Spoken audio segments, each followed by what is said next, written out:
សូមគោរពជម្រាបសួរក៏ដូចជាសួស្តីទៅកាន់ពុកម៉ែបងប្អូនជាទីស្រឡាញ់ទាំងអស់គ្នាចាស្វាគមន៍មកកាន់វីដេអូថ្មីនាងខ្ញុំចង់ណែនាំជាមួយនឹងសាប៊ូខាង Palita Skin Care យើងសម្រាប់សាប៊ូខាង Palita Skin Care យើងមានរហូតដល់2ប្រភេទសម្រាប់អត្ថប្រយោជន៍ក៏ផ្សេងគ្នាដែរបងសម្រាប់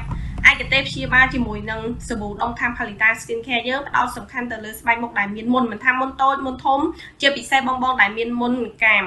បងគ្រាន់តែលាងជាមួយនឹងសាប៊ូនេះក៏ជ្រុះតាមចំពោះសាប៊ូមកអត់ដែរបងហើយសម្រាប់បងដែលមានមុនធំក៏អាចប្រើជាមួយនឹងសាប៊ូខាង Palita Skin Care យើងបានដែរបងសម្រាប់សាប៊ូយើងអត់មានជាតិកាត់ទេណាបងមានតែធ្វើឲ្យស្បែកមុខបងប្អូនមានសំណើមសម្រាប់អត្ថប្រយោជន៍របស់ Form ខាង Palita Skin Care យើងក៏ជាប្រភេទ Form ព្យាបាលដូចគ្នាបងជួយព្យាបាលស្បែកមុខបងដែលមានមុខស្ដើងសរសៃក្រហមជាំអាចរុយសម្រាប់បងដែលមានមុខស្អាតហើយគ្រាន់តែចង់ជ្រើសរើស Form ណាដែលមានគុណភាពល្អលាងទៅជំនះស្បែកមុខបានល្អក៏បងអាចជ្រើសរើសជាមួយនឹង Form របស់ផលិតផល Palita Skin Care បានដូចគ្នាអញ្ចឹងសម្រាប់បងដែលមានចម្ងល់នៅលើសាប៊ូខាង Palita Skin Care យើងក៏បងអាចឆាតសាកសួរបានដែរសម្រាប់វីដេអូនេះនាងខ្ញុំមានតែប៉ុណ្្នឹងទេអរគុណបងប្អូនដែលទស្សនាវីដេអូនេះតាំងពីដើមរហូតដល់ចប់ជួបគ្នានៅវីដេអូក្រោយៗទៀតណាបាយ